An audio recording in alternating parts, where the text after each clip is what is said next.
Hello everyone. इस video में बात करेंगे बीपीएससी के मॉक टेस्ट के बारे में और ये हमारा सेट नंबर 2 है। इससे पहले आपने सेट 1 को नहीं देखा तो मैं आपको रिकमेंड करूंगा कि सेट 1 को ज़रूर देखिए।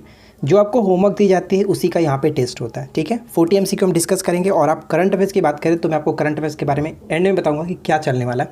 चलिए फिलहाल हम शुरू करते हैं और अच्छे से टेस्ट दीजिएगा और बताइएगा कितना आप स्कोर कर पाते हैं। सबसे पहला क्वेश्चन क्या कह रहा है कि तराइन का प्रथम युद्ध 1191 में किसके मध्य लड़ा गया था। तराइन का प्रथम युद्ध कह सकते हैं कि किनके मध्य लड़ा गया था, तो मोहम्मद गौरी के साथ साथ पृथ्वीराज तृतीय, ठीक है, पृथ्वीराज चौहान कह सकते हैं, तो पृथ्वीराज तृतीय के मध्य। और इसमें जो विजयी रहा वो पृथ्वीराज तृतीय रहा था। और इसके एक वर्ष बाद 1192 में हुआ था तराइन का द्वितीय युद्ध, जिसमें मोहम्मद गौरी विजयी रहा था। तो फिलहाल करेक्ट आंसर हमारा हो जाता है ऑप्शन बी। सेकेंड क्वेश्चन कह रहा है कि खिलजी वंश के संदर्भ में निम्नलिखित कथनों पर विचार करें और सही कथन को चुनें, ठीक है। तो यहाँ पे देखिए जो भी पॉइंट्स देगी इनको अच्छे से पढ़िए और बताइए क्या सही होगा। पहला पॉइंट कह रहा है कि खिलजी वंश की स्थापना जून 1290 में जलालुद्दीन फिरोज खिलजी ने की थी, बिल्कुल सही है। सेकंड पॉइंट है कि फिरोज खिलजी ने किलोखरी को अपना राजधानी बनाया था, ये भी सही है। और थर्ड पॉइंट कह रहा है कि अलाउद्दीन खिलजी ने किलोखरी में फिरोज खिलजी की हत्या कर 22 अक्टूबर 1296 में दिल्ली का सुल्तान बना। यहाँ पे एक पॉइंट्स गलत किया गया और वो पॉइंट यहाँ पे आप देख रहे हैं, किलोखरी में इसकी हत्या नहीं की थी, इसकी हत्या कह सकते हैं कड़ा मानिकपुर जो कि इलाहाबाद में, वहाँ पर हत्या की गई थी और ये गद्दी पर इसी समय बैठा था, कोई दिक्कत नहीं। यहाँ पे फर्स्ट और सेकंड ही सिर्फ सही है, तो करेक्ट आंसर क्या होगा, तो हम कह सकते हैं कि एक या एक से अधिक, ऑप्शन हम ई को टिक करेंगे, ठीक है। चलिए आगे बढ़ते हैं। थर्ड क्वेश्चन क्या है, नेक्स्ट क्वेश्चन कह रहा है कि फारस के प्रसिद्ध कवि अमीर खुसरो एवं अमीर हसन निम्न में से किसके दरबारी कवि थे।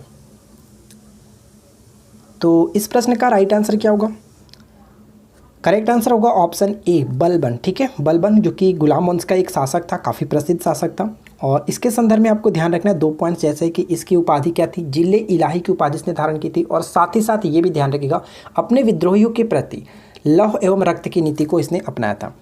नेक्स्ट पॉइंट देखिए क्या है, निम्न में से कौन सा तुर्क शासक राजधानी को लाहौर से स्थानांतरित करके दिल्ली लाया। एक चीज़ आपको ध्यान रखना है, यहाँ पे करेक्ट आंसर क्या होगा, फिलहाल हम पहले बात कर रहे थे राइट आंसर का। तो देखिए इस क्वेश्चन का राइट आंसर क्या कह रहा है कि किस शासक ने राजधानी को लाहौर से स्थानांतरित करके दिल्ली लाया था। तो राइट आंसर होगा ऑप्शन ए इल्तुतमिश। आपको पता है कि गुलाम वंश के संस्थापक के रूप में कुतुबुद्दीन ऐबक को माना जाता है और कुतुबुद्दीन ऐबक ने अपनी जो राजधानी थी वो लाहौर में बनाया था।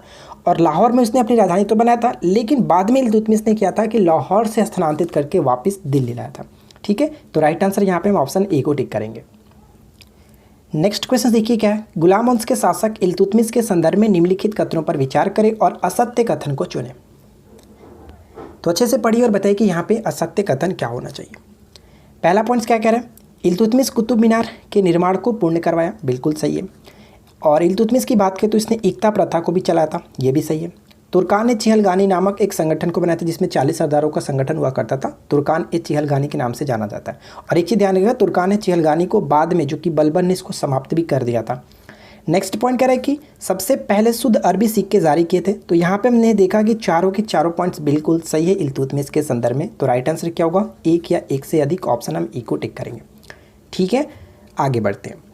नेक्स्ट पॉइंट क्या कह रहे हैं कि निम्नलिखित में से किस ग्रह की परिभ्रमण गति सबसे अधिक है। तो सबसे अधिक कह सकते हैं बुध का, ऑप्शन ए करेक्ट होगा बुध का। नेक्स्ट क्वेश्चन, भारत की संविधान सभा का गठन किस योजना के आधार पर हुआ था। भारत के संविधान सभा का गठन किस योजना के आधार पर हुआ था। तो राइट आंसर यहाँ पे क्या होगा, ऑप्शन हम डी को टिक करेंगे, कैबिनेट मिशन योजना के तहत हुआ था संविधान सभा का गठन, ठीक है। आगे बढ़ते हैं। नेक्स्ट पॉइंट, संविधान सभा का प्रथम अधिवेशन कब प्रारंभ हुआ। ये क्वेश्चन बहुत इंपॉर्टेंट है, संविधान सभा का प्रथम अधिवेशन कब प्रारंभ हुआ था।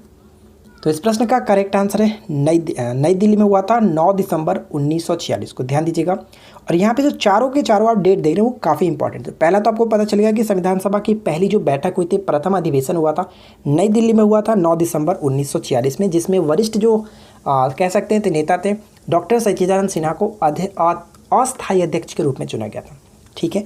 उसके जस्ट 2 दिन के बाद जो दूसरी अधिवेशन की बैठक हुई, यानी कि 11 दिसंबर 1946 को हम कह सकते हैं, इस वक्त क्या हुआ कि डॉक्टर राजेंद्र प्रसाद को कह सकते हैं स्थायी अध्यक्ष के रूप में बनाया गया। और तीसरे डेट की अगर हम यहाँ पे बात करें तो हमारा देखिए राइट आंसर हो गया ऑप्शन ए, कोई दिक्कत नहीं। लेकिन आपको एक्स्ट्रा चीज़ ध्यान रखना है, जैसे 13 दिसंबर 1946 को क्या हुआ था कि उसके अगले दिन जो जवाहरलाल नेहरू थे उन्होंने संविधान सभा के समक्ष कह सकते हैं कि उद्देश्य प्रस्ताव को प्रस्तुत किया था 13 दिसंबर 1946 को, और इसकी जो स्वीकृति मिली थी पूरी सहमति से 22 जनवरी 1947 को। तो ये चारों के चारों पॉइंट्स बहुत ज़्यादा इंपॉर्टेंट है, तो याद रखिएगा right answer will be option A. Next question क्या कह रहा है कि संविधान निर्मात्री सभा में उद्देश्य प्रस्ताव किसके द्वारा प्रस्तुत किया गया था।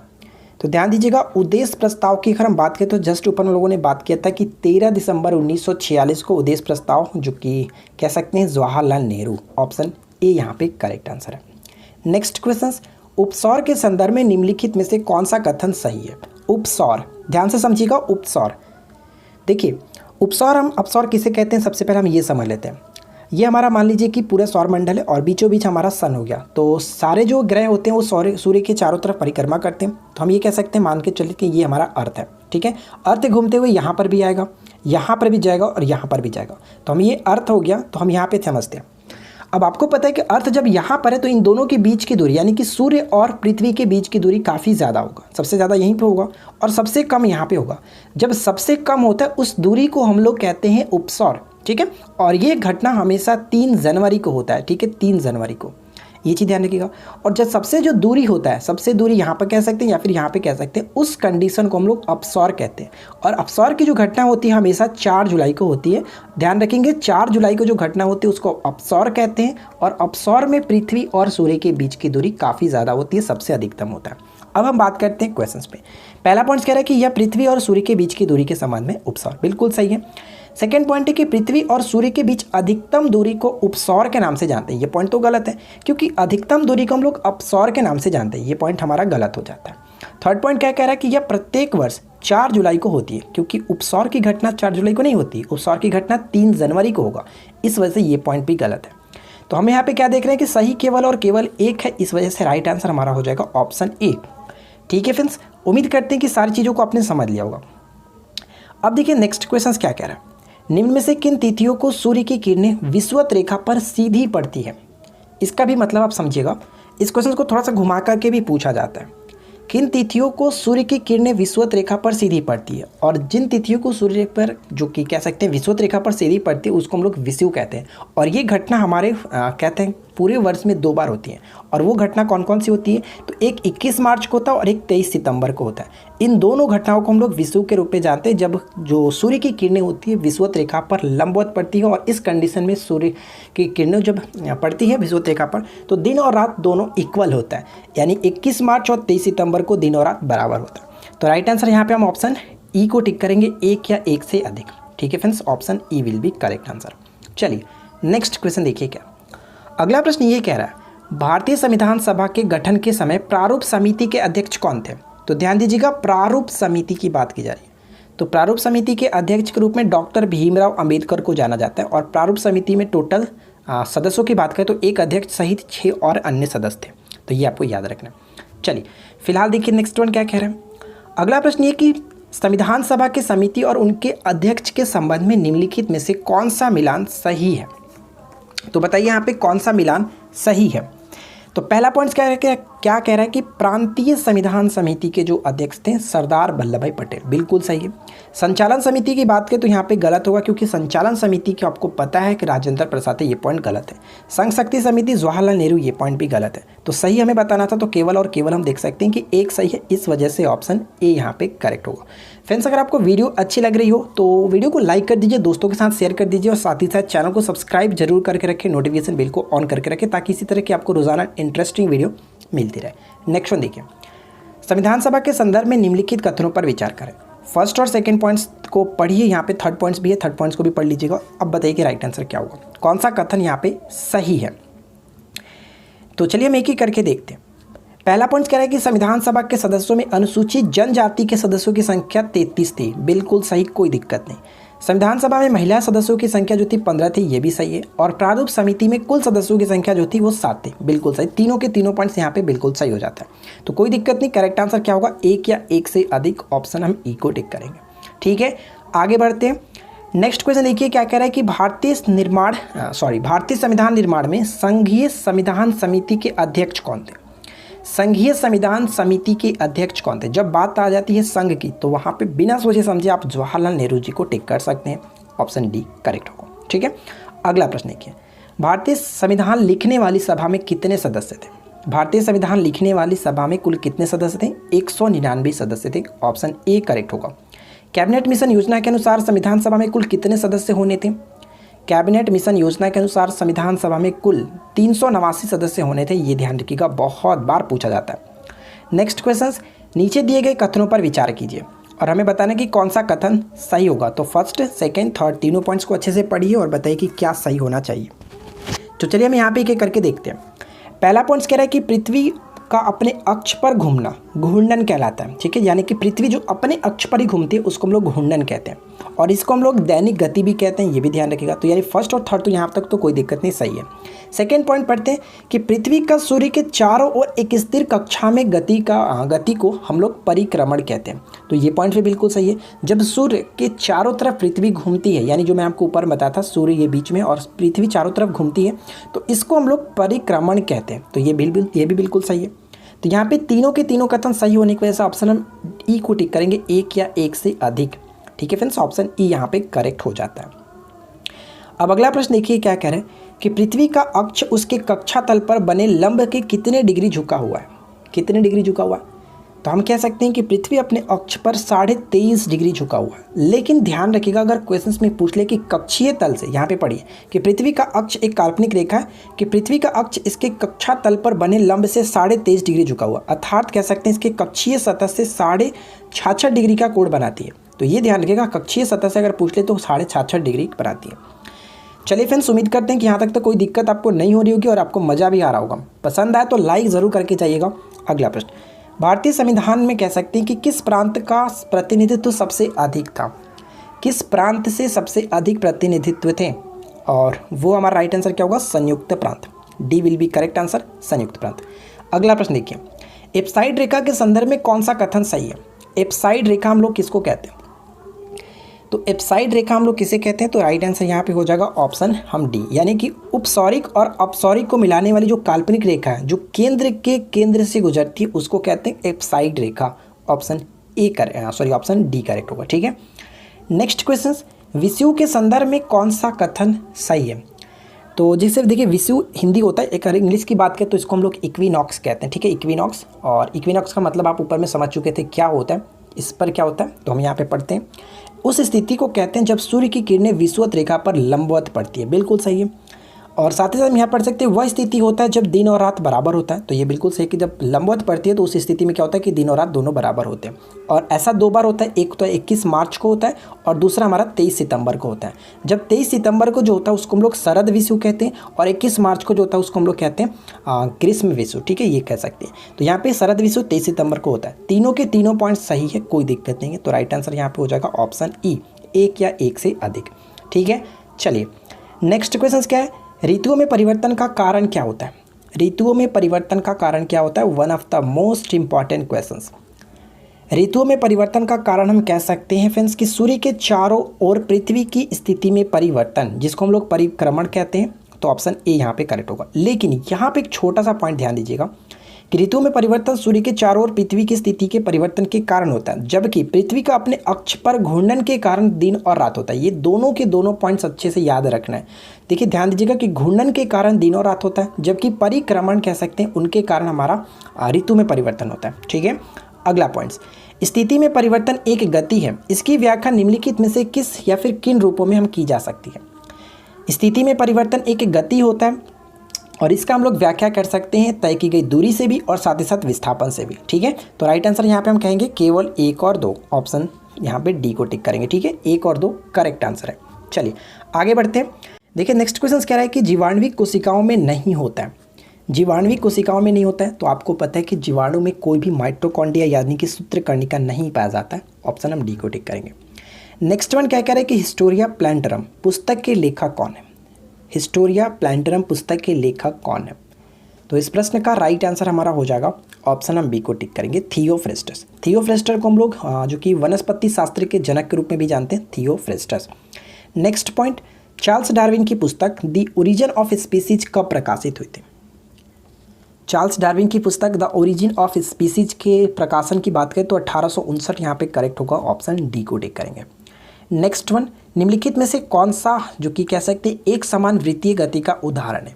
एक समान वृत्तीय गति का उदाहरण, तो ध्यान दीजिएगा फ्रेंड्स, एक समान वृत्तीय गति का उदाहरण के रूप में अगर हम देखें तो चंद्रमा एवं पृथ्वी की गति, ये भी सही है। पृथ्वी के चारों ओर, ठीक है, पृथ्वी के चारों ओर वृत्तीय कक्षा में घूर्णन करता इसका उपग्रह, साथ ही साथ वृत्तीय पथ पर नियत चाल से चलता हुआ साइकिल सवार, ये तीनों के तीनों हम कह सकते हैं कि एक समान वृत्तीय गति के उदाहरण है। तो यहाँ पे राइट आंसर हम ऑप्शन ई को टिक करेंगे, एक या एक से अधिक, ऑप्शन ई करेक्ट है। नेक्स्ट क्वेश्चन से कि जीवों के वर्गीकरण के लिए सर्वाधिक मूलभूत लक्षण क्या हो सकता है? जीवों के वर्गीकरण के लिए सर्वाधिक मूलभूत लक्षण कह सकते हैं उनकी कोशिका संरचना, option C will be correct answer, ठीक है, उनकी कोशिका संरचना। देखिए फ्रेंड्स, नेक्स्ट क्वेश्चन कह रहा है कि पादप कोशिका भित्ति मुख्यतः किसकी बनी होती है? ये जब भी क्वेश्चंस मैं देखता हूँ ना, पता नहीं मुझे इस क्वेश्चन को लेने का मन जरूर करता है, क्वेश्चन ज़रूर शामिल करता हूँ जब भी इस क्वेश्चन को मैं देखता हूँ, क्योंकि ये क्वेश्चन बहुत ज़्यादा इंपॉर्टेंट है। तो ध्यान रखिएगा, पादप कोशिका भित्ति जो होती है हमेशा सेल्यूलोज की बनी होती है। देखिए पादप के अंतर्गत हम शैवाल को भी रख सकते हैं, तो कह सकते हैं कि शैवालों की कोशिका भित्ति सेल्यूलोज की बनी होती है, जबकि मैं आपको कई बार ये चीज़ बता चुका हूँ, जबकि हम कह सकते हैं कि कवकों की कोशिका भित्ति काइटिन की बनी होती है, ठीक है। नेक्स्ट पॉइंट है कि स्वतंत्र रूप से गिर रही एक वस्तु की गति निम्नलिखित में से किसका उदाहरण है? स्वतंत्र रूप से गिर रही एक वस्तु की गति किसका उदाहरण है? तो ये कह सकते हैं कि एक समान त्वरित गति का उदाहरण है, ऑप्शन ए करेक्ट होगा, ठीक है। अगला प्रश्न, नेक्स्ट वन देखिए, दोनों ध्रुवों को जोड़ने वाली एक काल्पनिक रेखा जो भूमध्य रेखा को समकोण पर प्रतिच्छेद करती है क्या कहलाती है? अच्छे से समझ लीजिएगा, अगर हम बात करें फ्रेंड्स, ये हमारा भूमध्य रेखा हो गया और इसको समकोण पर प्रतिच्छेद करती है, यानी समकोण पर दोनों ध्रुवों को मिलाने वाली, यहाँ पे एक नॉर्थ पोल हो गया और ये हमारा साउथ पोल हो गया, तो इन दोनों को मिलाने वाली समकोण पर काटते हैं तो इसको क्या कहते हैं? देशांतर रेखा कहते हैं, ठीक है, ये हमारा देशांतर रेखा है। तो राइट आंसर क्या होगा? ऑप्शन बी को टिक करेंगे, देशांतर रेखा है। नेक्स्ट वन, निम्नलिखित कथनों पर विचार कीजिए, फर्स्ट, सेकेंड और थर्ड तीनों पॉइंट्स को पढ़िए और बताइए कि कौन सा यहाँ पे सही होगा। पहला पॉइंट कह रहा है कि किसी वस्तु के वेग में प्रति इकाई समय में होने वाले परिवर्तन जो है उसका त्वरण कहलाता है। त्वरण जो कि एक समान चाल से होता है, त्वरण एक समान चाल से होता है, बिल्कुल सही है। अगला पॉइंट है कि वृत्तीय पथ पर एक समान चाल से गतिमान किसी वस्तु की गति उसकी एक समान वृत्तीय गति होती है, ये भी सही है। और त्वरण की बात करें तो वेग में परिवर्तन की दर, यहाँ पे जस्ट हम देख सकते हैं v-u/t जो होता है वो त्वरण का फॉर्मूला ही होता है। तो यहाँ पे 1 2 3 तीनों के तीनों सही है। तो हम यहाँ पे ऑप्शन तो देख रहे हैं कि क्या होना चाहिए, ऑप्शन हमारा ई होना चाहिए, एक या एक से अधिक, ठीक है।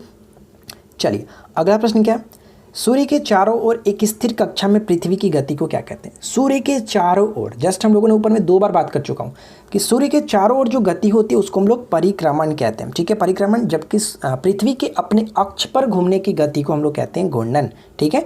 और परिक्रमण के कारण हम कहते हैं कि फ्रेंड्स ऋतु परिवर्तन होता है, जबकि घूर्णन के कारण दिन और रात होता है। तो ये आपको याद रखना है। चलिए अगला पॉइंट देखिए, क्या प्रस्तावित मूल, ठीक है, प्रस्तावित मूल संविधान में कुल सदस्यों का विभाजन किस प्रकार होना था? ऊपर में आप लोगों ने देखा था कि 389 सदस्य होने थे, तो 389 सदस्य किस तरह से होने थे? तो ब्रिटिश प्रांतों से 292 प्रतिनिधि, देशी रियासतों से 93 प्रतिनिधि और मुख्य कमिश्नरी क्षेत्र से 4 प्रतिनिधि। यहाँ पे देखिए तीनों को जोड़ के 389 हो रहा है कि नहीं हो रहा है? तो तीनों के तीनों सही है। तो राइट आंसर क्या होगा? ऑप्शन ई, एक या एक से अधिक। चलिए अगला पॉइंट देखिए, क्या बिहार के पूर्व ऐतिहासिक काल के अवशेषों में प्राप्त हुए, बताइए बिहार के पूर्व ऐतिहासिक काल के अवशेषों में क्या प्राप्त हुआ? तो इस प्रश्न का राइट आंसर क्या होगा? कुल्हाड़ी के फलक, चाकू और खुरपी, मृदभांड, यहाँ पे तीनों के तीनों चीज़ प्राप्त हुआ है। तो हम ये कह सकते हैं फ्रेंड्स कि ऑप्शन हम यहाँ पे किसे टिक करेंगे? 1 2 3, option D will be correct answer, ठीक है, डी यहाँ पे करेक्ट होगा। नेक्स्ट क्वेश्चन क्या कह रहा है कि बिहार में ताम्र प्रस्तर युग के प्रवर्ती चरण के अवशेष कहाँ से प्राप्त हुए? कहाँ से प्राप्त हुए प्रवर्ती चरण के अवशेष? तो चिरांद, सारण, चेचर, वैशाली, सोनपुर एवं मनेर, ये तीनों के तीनों यहाँ पे सही है। तो ऑप्शन हम ई को टिक करेंगे, एक या एक से अधिक। अक्सर ये क्वेश्चन पूछा जाता है चिरांद किस जिले में, तो ध्यान रखिएगा सारण जिले में। देखिए फ्रेंड्स नेक्स्ट क्वेश्चन कह रहा है कि पटना उच्च न्यायालय की स्थापना कब हुई थी? हो सकता है फ्रेंड्स आप लोगों ने इसके बारे में कुछ और भी पढ़ा हो, लेकिन मैंने जस्ट अभी कुछ और भी पढ़ा। देखिए क्या है कि पटना उच्च न्यायालय की जो मुझे स्थापना मिला, वो स्थापना 1 दिसंबर जो कि 1913 को था, ठीक है, स्थापना 1913 का था, लेकिन इसका उद्घाटन जो दिया गया था वो 3 फरवरी 1916 को था। तो इस क्वेश्चन को मैं आपके ऊपर छोड़ता हूँ, आप नीचे कमेंट्स करके बताएगा कि आपके अकॉर्डिंग क्या सही होना चाहिए। अगर मेरे हिसाब से देखें तो पटना उच्च न्यायालय की स्थापना यहाँ पे पूछी गई है, तो स्थापना 1913 यहाँ पे सही होगा, इनमें से कोई नहीं, ठीक है। ऑप्शन हम ई को टिक करेंगे। लेकिन यहाँ पे आप ध्यान रखिएगा इसका उद्घाटन 1916 है, तो फिलहाल आपके ऊपर छोड़ता हूँ, आप इसका क्या राइट आंसर होगा नीचे थोड़ा सा आप कमेंट करके एक्सप्लेन कर सकते हैं। चलिए फिलहाल देखिए नेक्स्ट क्वेश्चन क्या है। नेक्स्ट क्वेश्चन कह रहा है कि बिहार के भौगोलिक क्षेत्र की चर्चा सर्वप्रथम किस साहित्यिक रचना में मिलती है? सर्वप्रथम किस साहित्यिक रचना में मिलती है? Right answer will be option D, Shatapatha ब्राह्मण, ठीक है, सतपथ ब्राह्मण में मिलता है। चलिए नेक्स्ट क्वेश्चन देखिए क्या है। अगला प्रश्न ये कह रहा है कि अलाउद्दीन खिलजी के संदर्भ में निम्नलिखित में से कौन सा कथन असत्य है? तो ध्यान से समझिएगा, असत्य आपसे पूछा जा रहा है, तो चारों पॉइंट्स को पढ़िए और बताइए कि क्या होना चाहिए असत्य यहाँ पे। अलाउद्दीन खिलजी जो कि खिलजी वंश का एक काफ़ी फेमस शासक रहा, और यहाँ पे पढ़ सकते हैं कि भू राजस्व की दर को बढ़ाकर के उपज का चौथा भाग कर दिया था। ये पॉइंट गलत है, क्योंकि 1/2 भाग आधा भाग किया था, ठीक है। नेक्स्ट पॉइंट है कि इसने सेना को नगद वेतन और अस्थायी सेना की रखने की नींव रखी, ये सही है। दक्षिण भारत की विजय के लिए उसने अलाउद्दीन ने मलिक काफूर को भेजा था, ये भी सही है।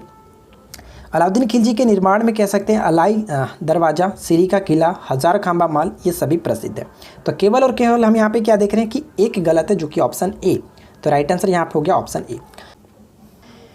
अब हम लोग बात करते हैं फ्रेंड्स करंट अफेयर्स के बारे में। तो देखिए करंट अफेयर्स यहाँ पे मैंने इसलिए इंक्लूड नहीं किया क्योंकि 10 क्वेश्चंस इंक्लूड कर मैं कर भी क्या सकता था, कुछ नहीं। और मुझे लगता है कि आपको करंट अफेयर्स अच्छे तरीके से पढ़ने के लिए आपको एक पूरे अच्छे तरीके से गाइडेंस, और मैं आपको फ्रेंड्स उसके बारे में बहुत जल्द अनाउंसमेंट करने वाला, बहुत जल्द का कल या फिर आपको परसों उस वीडियो के बारे में आपको अच्छे तरीके से बता दूंगा कि करंट अफेयर्स को हम कैसे कवर करने वाले हैं। मैं आपको मात्र 60 डेज़ में आपको 12 मंथ का करंट अफेयर्स कवर कराऊंगा, और ऐसे वैसे भी बहुत अच्छे तरीके से, ताकि आपको भी लगे कि हाँ मैंने करंट अफेयर्स को कवर कर लिया। कोई दिक्कत नहीं होगी, आप बस उस वीडियो को वेट कर लीजिए, 2 दिन आप वेट कीजिए, 1 से 2 दिन, बस उसके बारे में आपको सब चीज़ क्लियरली बता दूंगा, ताकि आपको सब चीज़ कोई दिक्कत ना हो, ठीक है। तो चलिए फ्रेंड्स इस वीडियो में इतना ही, मिलते हैं नेक्स्ट वीडियो में। Thanks for watching, keep learning, have a good day.